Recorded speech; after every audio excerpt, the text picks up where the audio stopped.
Oke.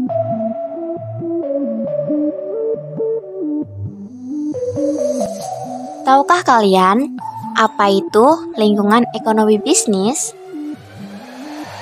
Jadi, menurut Good and Church dalam penelitian Wispandono pada tahun 2010 bahwa lingkungan bisnis meliputi seluruh elemen perusahaan yang dapat menimbulkan peluang atau ancaman bagi perusahaan.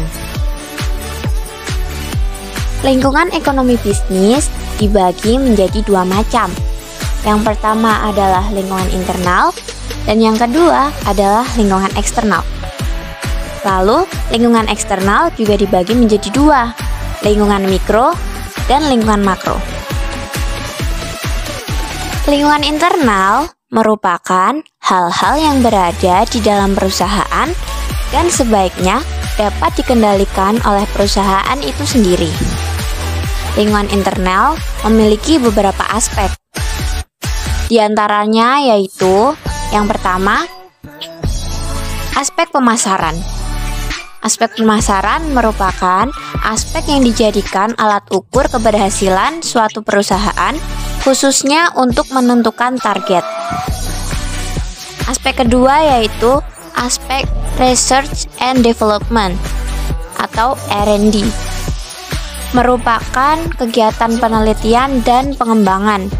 Biasanya merujuk pada kegiatan yang berkaitan dengan produk dan jasa yang dihasilkan oleh perusahaan dalam rangka keberlanjutan produk.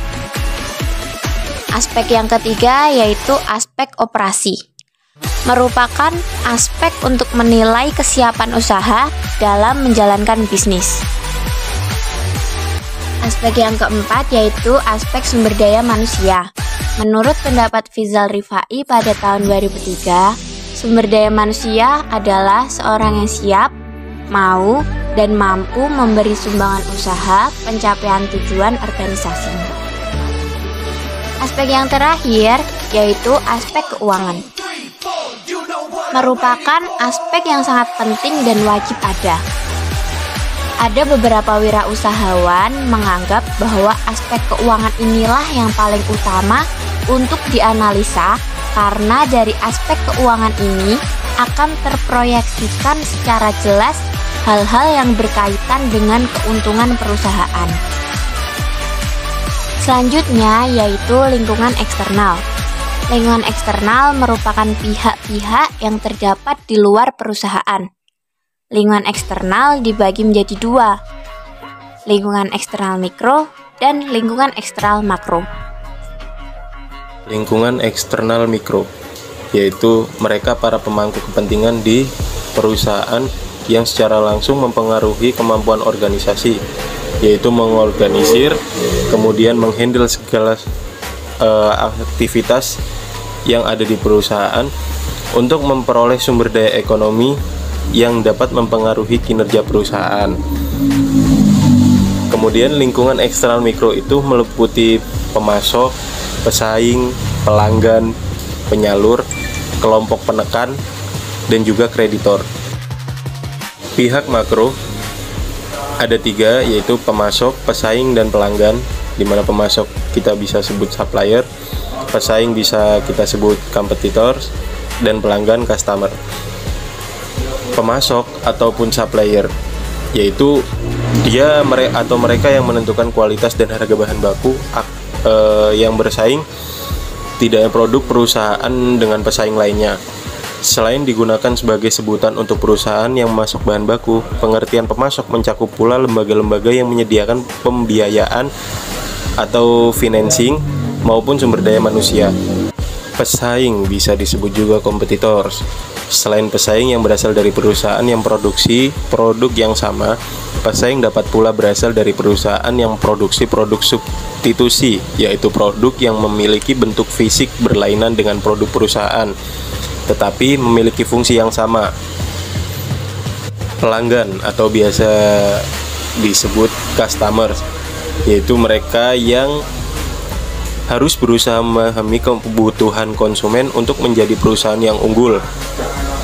Penerimaan dan loyalitas konsumen terhadap produk perusahaan akan menentukan kelangsungan hidup perusahaan dan dalam jangka panjang. Pihak makro yaitu ada 3: penyalur, kelompok penekan, dan juga kreditor. Penyalur atau distributor itu mereka yang harus memahami kebutuhan konsumen, mengikuti perkembangan zaman agar mereka menjadi perusahaan yang unggul.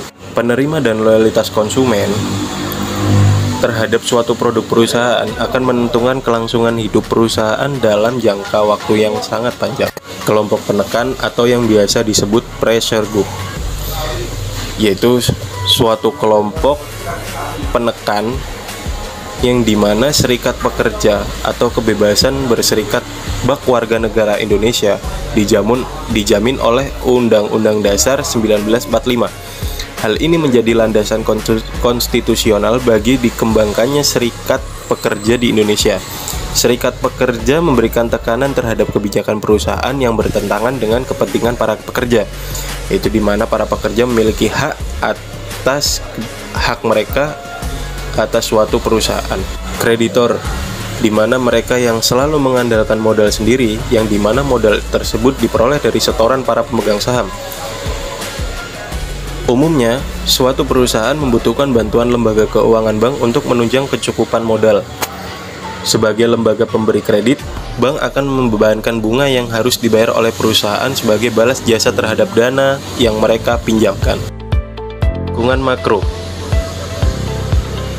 Lingkungan eksternal makro terdiri dari berbagai kekuatan yang akan mempengaruhi perusahaan-perusahaan secara umumnya. Pengertian dari mempengaruhi tersebut secara umum adalah bahwa pengaruh lingkungan makro tidak hanya akan dirasakan oleh satu perusahaan saja, melainkan akan dirasakan oleh perusahaan-perusahaan lainnya. Lingkungan makro meliputi kekuatan ekonomi, kekuatan internasional, kekuatan demografi dan budaya, kekuatan politik dan budaya, kekuatan teknologi. Lingkungan makro memiliki 3 jenis, yaitu kekuatan ekonomi, kekuatan internasional, kekuatan demografi, dan budaya. Kekuatan ekonomi sendiri memiliki pengaruh makro terhadap kinerja suatu perusahaan yang ada di Indonesia ataupun di dunia secara keseluruhan. Sebagai contoh, krisis ekonomi yang terjadi di Indonesia pada tahun 1997 telah mengakibatkan ambruknya ekonomi Indonesia, disertai dengan kebangkrutan perusahaan dan penciutan lapangan kerja.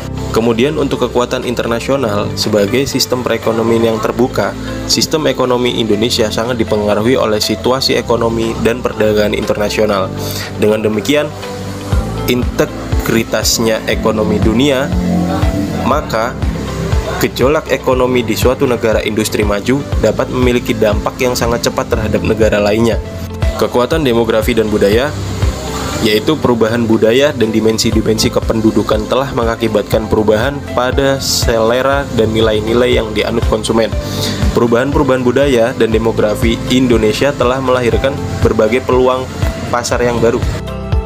Kemudian pihak makro ada 2 aspek, yaitu kekuatan politik, kekuatan teknologi, di mana kekuatan politik, yaitu pemerintah atau government, mempengaruhi lingkungan bisnis secara umumnya melalui pemberlakuan undang-undang dan peraturan-peraturan. Selain peran pemerintah pada dunia politik, kekuatan politik yang akan mempengaruhi bisnis secara umum adalah situasi politik suatu negara. Kemudian kekuatan teknologi, dari Narayana membagi perubahan teknologi ke dalam 2 kategori, yaitu proses teknologi dan produk teknologi. Proses teknologi sendiri berbagai teknik yang digunakan untuk memproduksi dan memasarkan produk. Perubahan proses teknologi bertujuan untuk memproduksi dan memasarkan produk secara lebih cepat, lebih efisien, atau dalam volume yang lebih besar. Produk teknologi menunjukkan berbagai elemen teknologi yang terkandung di dalam produk yang dihasilkan sebuah perusahaan. Perubahan pada produk teknologi dapat menghasilkan produk yang benar-benar baru dan menggantikan produk yang ada saat ini.